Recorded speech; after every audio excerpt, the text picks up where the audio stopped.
Hello, I'm Mark, and welcome to my Unreal Engine tutorials on how to build a data-driven time simulation component for your Unreal Engine games. So what we're going to be doing in this series is building a simple little time simulation component that we can use to track time and generate timestamps for various purposes within our game. Some of those purposes could be that maybe we wanted to have a day-night system in our game. Others could be that we might want to spawn particular events at a certain time within a day or within a month or within a week throughout our game. So what we're going to be doing is we're going to create a little simulation component that we can use, and since we like to do things data driven here, we're going to make it so that we can scale it so that we can use multiple clocks. So what we're going to do is we're going to go ahead and create a little time configuration file where we can have different clocks, and then we can set those clocks. So here I have a UTC clock set for 24 hours a day, and so we can define that. We can define any offsets, so this clock will be offset by 8 hours. So when it starts, it'll start at 8 o'clock in the morning instead of 0 or at midnight. We'll be able to have some metadata in here for additional formatting if we wanted to have that, and then within this table we can then store multiple clocks. So if we wanted to create a game where we wanted to have different time zones, or even games where we were going to different planets, we can then go ahead and customize that experience. So if it was time zones, we would probably say 24 hours, but we'd just be creating a new clock with a different offset.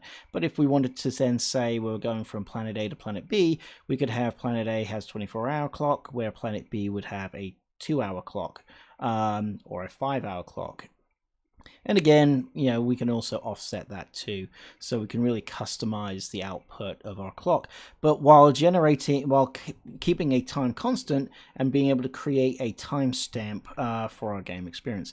And this component will all be running out of the game instance. So what we'll also do is create a custom game instance where we'll then add our clock to it, and then we can then also customize the ability for how fast our clock is going. So we'll create that as a configuration point, as well as pointing to the table, which actually has all of the different clocks that we might want to have within our game.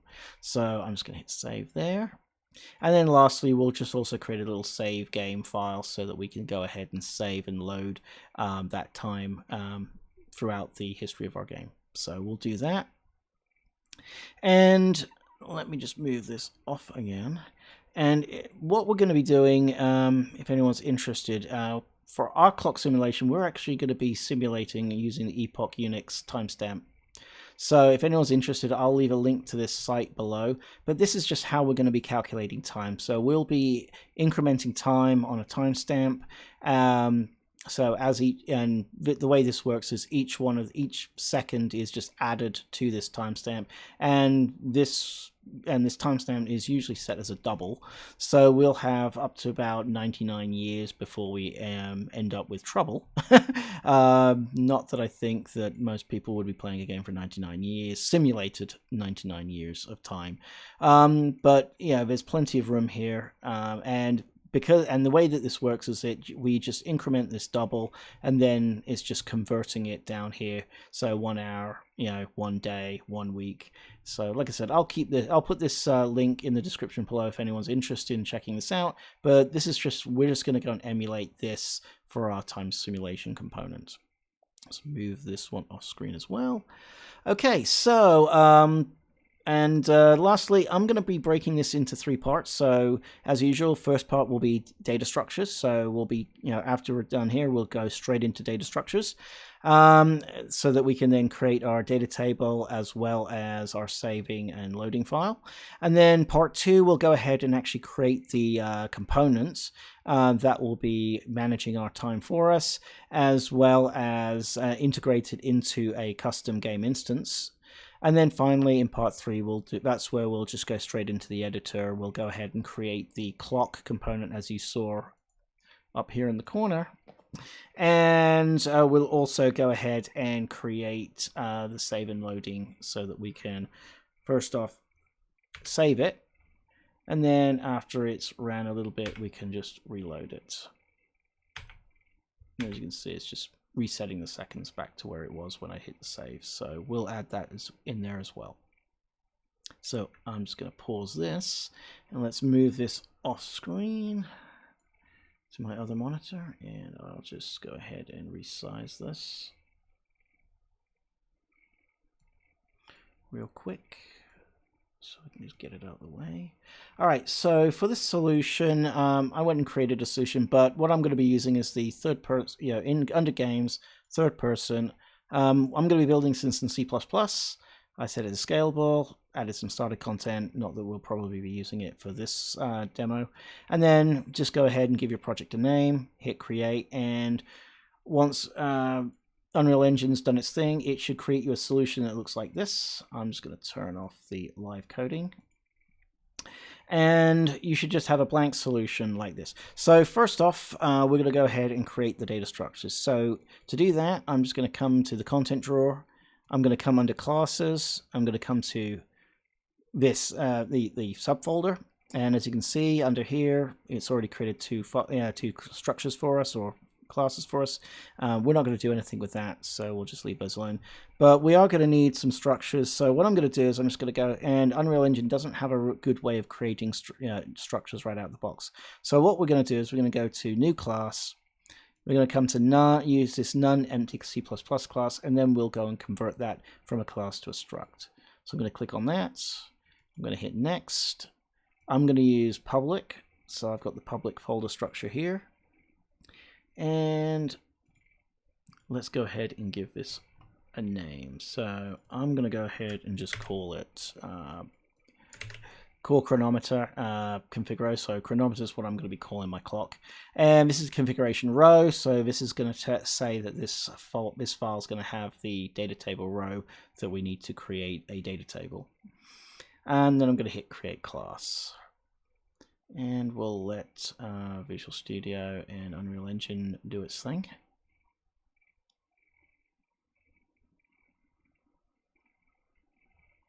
And hopefully we'll get a good compile. Yep, good compile. So let's go over to Visual Studio. I'm going to hit reload. So there it is. All right, so let's go ahead and convert this over. So first off, I'm just going to go ahead and remove these two functions. And I'm just going to make some changes here. So let's go ahead and I'm going to go ahead and set the row config up first. So to do that, I'm just going to add two includes here. So the first one is going to be for allowing us to turn this into from a standard struct into a row. I'm just going to put the F prefixer, since Unreal Engine's structures all start with an F prefix. And we'll say, call it a struct. And then since we've got this generated H file, first off, I'm just going to go ahead and make it blueprint type so that it can be used from the editor as well as within the C++. And we'll add the generate body right there. So I'm just going to go ahead and make this a little bit easier on me, since these are defaults and not going to do anything. So I'm just going to put two little curly braces and take away that comment. And that should do it for our row. So I'm just going to hold off from here. So since I'm going to be using multiple structures and they all are going to be used in the context of this simple time component, I'm just going to put all my structs in here. So and since I've got some dependencies on that I'm going to be using within this row, let's go ahead and define those dependency structs here. So first off, I'm just going to go ahead and just copy this up, and I'm just going to go ahead and change the struct name to core time config. All right, and within the core time config, this is just going to be a simple little configuration struct where I can then use to package variables. So I'm just going to copy all three variables over. So this is where I've got the hours in day.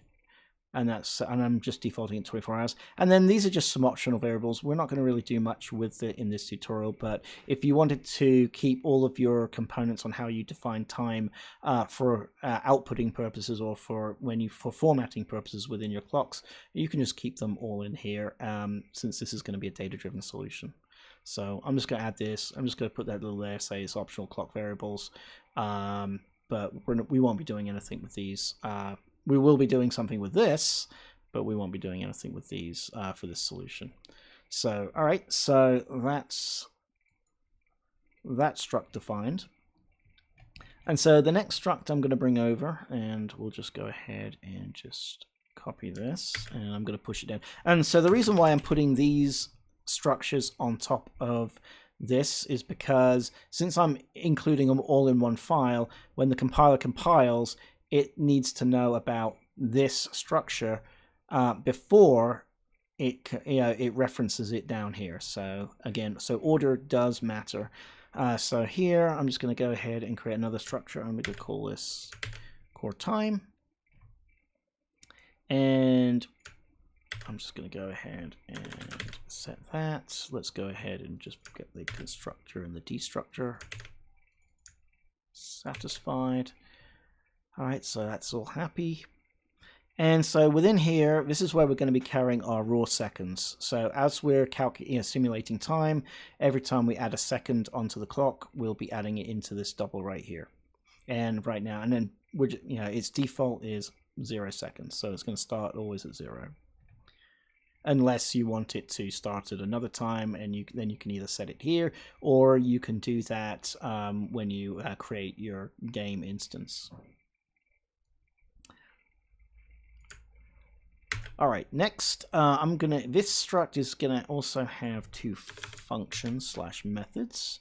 So I'm gonna add them here. We'll add the implementation once we've created all the definition, but the first one's gonna be update seconds, and that's pretty simple. We're just gonna take delta seconds and add it to the clock.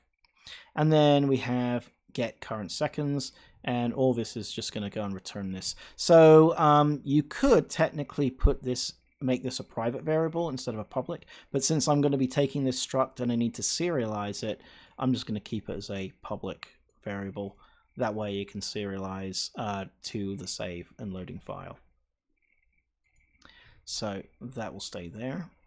All right, so now that we've defined our two structures here and here, let's go ahead and define our table structure.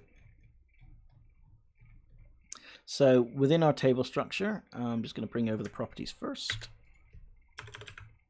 So under here, we've got clock name, then we've got the configuration, and then we've got the offset. So our configuration is up here, and these are the variables that we've added.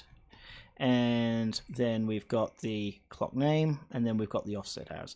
And that, if I bring over the data table, will map to what we see right here. So here we are, clock name. There's our configuration, hours and days, and then there's our offset down here. So we can just minimize that or expand. So that's kind of what we're emulating there.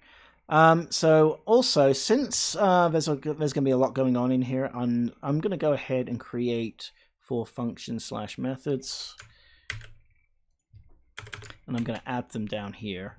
And these are purely for outputting. So what they'll do is they'll take the time coming in from fcore time, and that'll be a structure, and we're going to be passing it in by reference. And then we'll be outputting either the minutes, the hours, or the days, right? And then here we have, this is just how we're going to we'll take in raw seconds, and then we'll create the seconds, output second, the offset seconds when we bring that out. So we've got some implementation there. All right, so lastly, I'm going to create a simple little struct. Let's just go grab one of these. And I'm purely going to be using this for time constant rules. Since this struct is going to be internal, I don't need this, and I don't need this. And let's go ahead and give this a name. I'm just going to go call it fcore time. I'm going to take this out, and I'm going to just take that out. Just set this up. All right, so what I'm going to do, since we're going to be dealing with time and there are a lot of constants, I'm just going to create a little struct which can carry all these constants and conversion equation rules for us. So what I'm going to do is I'm just going to copy over, let's copy over the constants first. So I'm going to just copy these two over first, and then I'll just copy this one as well, since this is all we need for the solution. So here we just have a definition, how many seconds are in a minute, how many seconds are in an hour, then how many minutes are in an hour. So pretty simple stuff. I'm making these static so that I can get access to this without actually having to instantiate an instance of this struct before getting access to it. And we're just going to keep them up here on the struct. Next, let's go ahead and create our functions. So I'm just going to go and format that a little bit. So the first two functions that are going to be used for conversions are going to be converting minutes to seconds. So what we'll take is X minutes, so this could be 1 minute to 10 minutes to 100 minutes, and this is then going to take that and then convert it and output it in seconds. This one will convert hours, so we'll take X number of hours and then output the number of seconds. And again, it'll be using these constants up here to make that calculation. Next, I'm going to add two more where we're going to say convert seconds to minutes. So this just does the opposite. So we take a number of seconds in, and this will give us a number of minutes out, and we're going to be outputting it as double, just in case we get minutes with a fraction. And it's the same thing for converting seconds to hours. We put seconds in, and this will convert the number of hours out, and it'll output, if there's remainder, it'll output the hours plus the remainder since it's a double. And then lastly, just two more to make our lives a little bit easier. And this will be converting hours to minutes. So put a number of hours in, and it'll convert it to minutes. And then this is the opposite. Put minutes in, and it'll convert it back to hours. Alrighty, so now that we've defined our structures, let's go ahead and go into the implementation. So this first structure, there's no implementation on those functions, so I'm just going to minimize that. So the second one, we've got update seconds, so let's go ahead and do that. So I'm just going to say show potential fixes. And while we're there, we'll just go ahead and say show potential fixes. So we'll fix those two functions. So to update the seconds, all we're going to do, and it's going to be pretty simple, and I'm just going to say, bring this over from my other solution. So to update seconds, all we're going to do is we're going to say delta time, and so we're going to use this little overloaded operator here, which is the plus equals. So when we do a plus equals, all it's going to say take the number of seconds, add the delta seconds, and then put it back into the seconds. So we're just incrementing seconds by delta seconds, which is what we want. So pretty easy. And then this one is just getting the total number of seconds. I decided to create a little const function so that we can get these seconds. And I did it so it just makes it a little bit easier for me to get the seconds versus just calling the raw seconds, the parameter. So I'm just going to call it for a function. We made it a const, so we can't change it. And I'm just going to be referencing this in both the in other structs as well as in the time component. All right, so now that we've got that done, I'm just going to go ahead and minimize you. Let's go ahead and go into our config row. So again, these functions are purely for outputting, and then this is kind of like for offsetting for the output as well. So let's go ahead and fix these first. Let's do that. Do that, and I'll just minimize those since we're not working with those now. And as you can see, it's putting it all in the same file, but it's mapping them to the structs. And we'll do that. All right, so for minutes, so here we are, we're going to say get minutes an hour. So to get minutes an hour, I'm just going to go copy the function over here. So get minutes an hour, let's make sure we put it in the right place. So here, yep, So we're going to be taking the time in by reference, and from here we're going to say time get current seconds, and we're going to want to do an offset. And the reason why we're going to do an offset here is so that we can offset this to the actual output time that we want to show in the display. So here we're going to then take adjusted. Here's our conversion. So that we can get our time calculations and constants, and all I'm doing is I'm just going to call convert minutes of seconds, and I'm going to put 1 minute in, and that should give us 1 minute of seconds back. And so what we're doing here is we're just going to say if this is greater, then we can go ahead and do this. Otherwise, if adjusted is not greater, we're going to return 0 as 0 minutes. And then here, once we're going to do this, we've got total. We want to get the total whole minutes. So again, we'll do another conversion. This time it's going to be we're going to convert seconds to minutes. So we'll take the adjusted seconds and get them, and get the whole minutes back without any fraction. So I'm just going to go and take the output and put that into an int. And then from here, we'll take the whole minutes and check to see if it's greater than or equal to. And we want to do this. So if we're within the first 60 minutes of the game, right, then we just need to return the whole minutes. Otherwise, if we're 61 or 62 minutes into the game, right, then what we want is the remainder. So what we do here is we're going to use this little mod symbol, which will create, which will say, take this and give us the remainder of what's in there. So what we're going to do is take this divided by minutes an hour, and instead of giving the minutes, we want to give the remainder of that back, and that's what we'll be passing back here. All right, so that's pretty much minutes an hour. So the next one is get hours in a day. So I'm just going to go grab this, and it's pretty much the same as minutes an hour. Not too much has changed, it's just the source. So I'm just going to do this. So here we are again, get the adjusted, because we want to do this against adjusted. And then we're going to convert hours to seconds. Okay, so we need to get our constant there. So I'm just going to put 1 hour, get 1 hour's worth of seconds back. And then we just, convert seconds to hours, use the adjusted. We'll do a check to see if we're in the first hour. If we are not in the first hour, i.e. we're in the second hour or third hour, then we can go ahead and do this and get the total whole hours back. Otherwise, we're going to go and check to see if this is equal. If it's equal, it's 0. Otherwise, we'll return whole hours. And that's pretty much all we're going to do there. And then last, we're going to say get total days. So I'm just going to go grab that.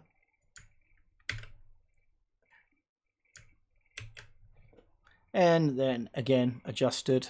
We'll get the adjustment, and then we'll run this against the adjustment. I'm just going to go and get the colors back. So again, convert. And this time we're just going to use a -1. And the reason why we want to use a -1 here is because when it comes to outputting for clocks, the first 60 minutes of an hour, and the first 60 minutes of an hour, right, is technically 0, is part of the 0 day, is technically part of the 0 hour. So for formatting purposes, we're just going to do this on -1, and this should output it nicely so that we don't have it doesn't look like it's 2 hours when it's 0 to 1 is 1 hour, and then 1 to 2 is 2 hours. Then when we click over to the next day, it should be 0 again instead of 3. So that'll fix that for us. And then really it's just going ahead and using our convert seconds to hours. Again, get that, do the division, and return that. Otherwise, we're returning 0. All right. And so then last, we want to do our get offset. So as you can see here, we've been running this get offset, and get offset. So I'm just going to go minimize this.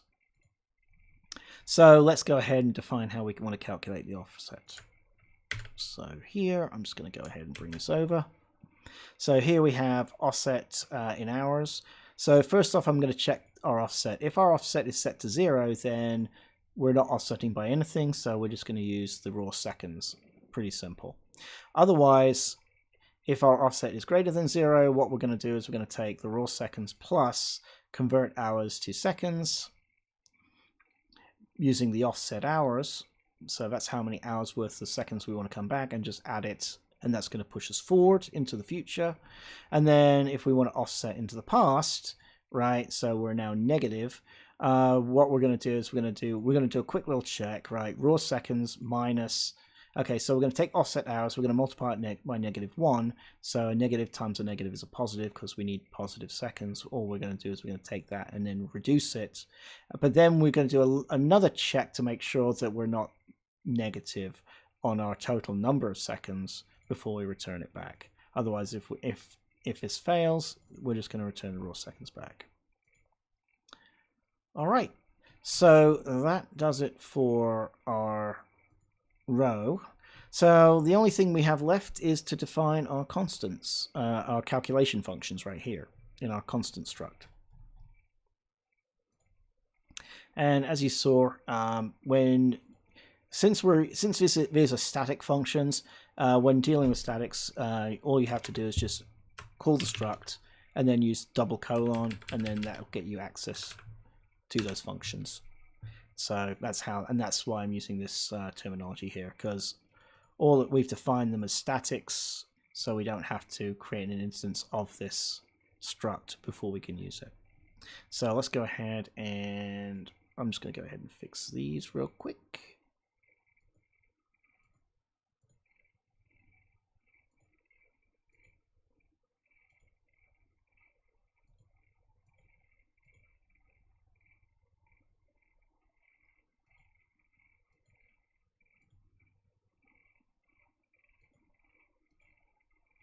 Alright, so that's that. Okay, so let's go ahead and fill in those conversions. So the first one is convert minutes to seconds. So let me find that over here real quick.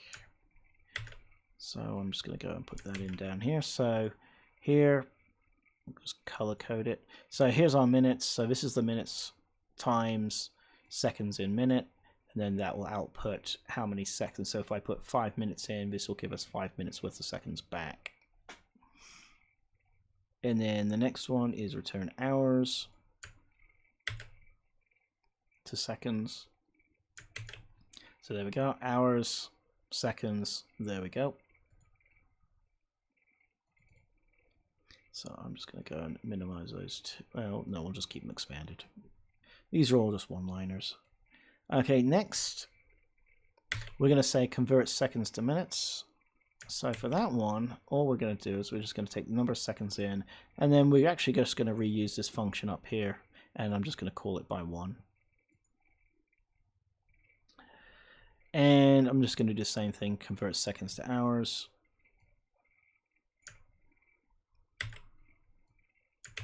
Again, just calling the, and we're just going to add 1 in there. Keeps things all nice and neat. And so this is just division, this is just multiplication. And then lastly, we're going to do 1 for converting hours to minutes. So again, hours times minutes an hour. And then we're going to go the other way. And all we're doing is just reusing that function there. And there we are, and it's just dividing it. So it's just taking the number of hours, multiplying it by minutes an hour, and then this is just taking the number of minutes and then dividing it by converting hours to minutes. And that does everything that we need. Alright, so that should do it for all of the structures that we need. So let's go ahead and do the compile test to make sure everything will compile.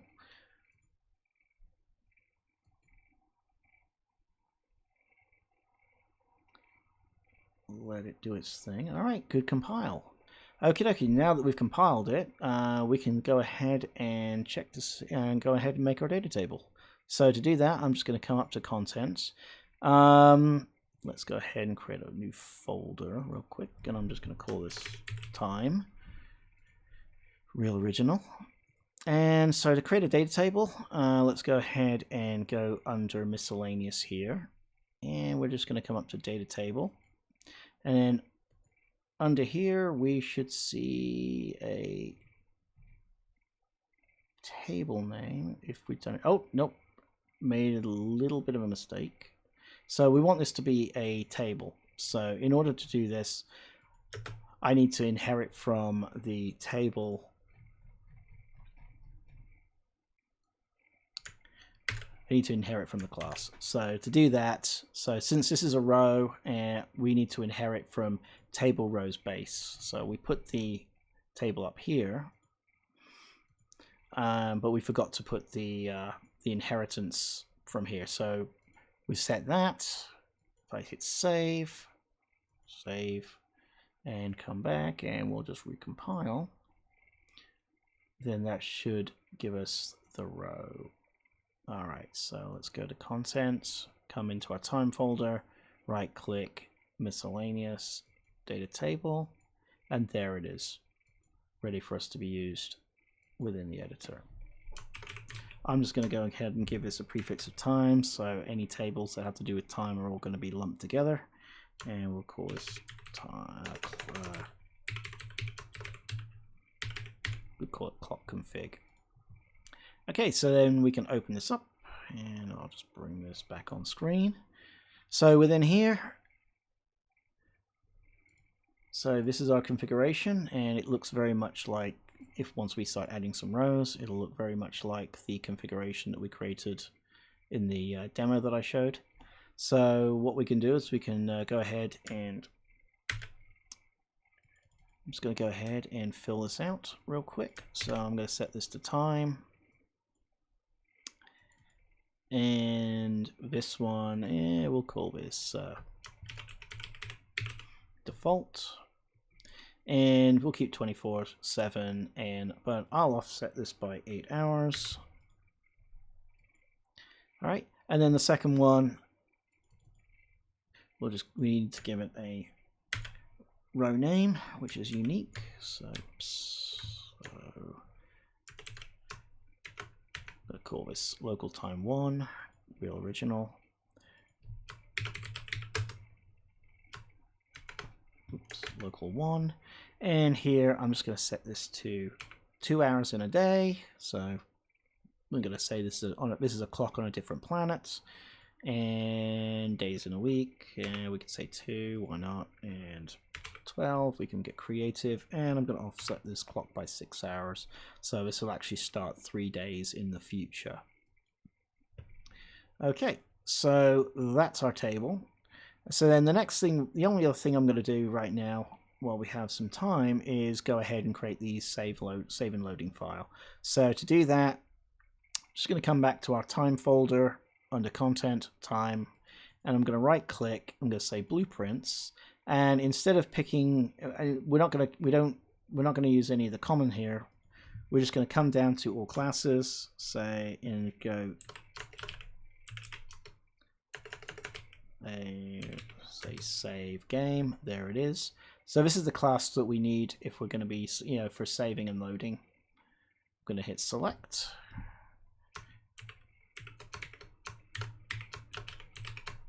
I'm going to call it BP my save game. And then once we open it up, we just need to add the structure that we want to save. And so I'm just going to go ahead and set this to time sim data. And under here, we'll just go ahead and find core time. There it is. So that's the struct. We want to make this instance editable, so it's publicly available and exposed on spawn. So we'll hit save, load. All right. So now that we've got our structures defined, we've got our table, and we've got our save file created. So I'm going to go ahead and stop this video here, and we'll pick this up in video 2. So in video 2, we'll go ahead and create the time component that we're going to be using to help simulate time and keep a track of it. And then we'll also integrate that into a custom game instance, and then set up our solution here, our game here, so that it's using that custom game instance. Okay, so again, we'll do it for this video. If you like what I'm doing, feel free to like and share my videos, as well as subscribe to my channel, and I will hopefully see you again in video 2. Cheers. Bye.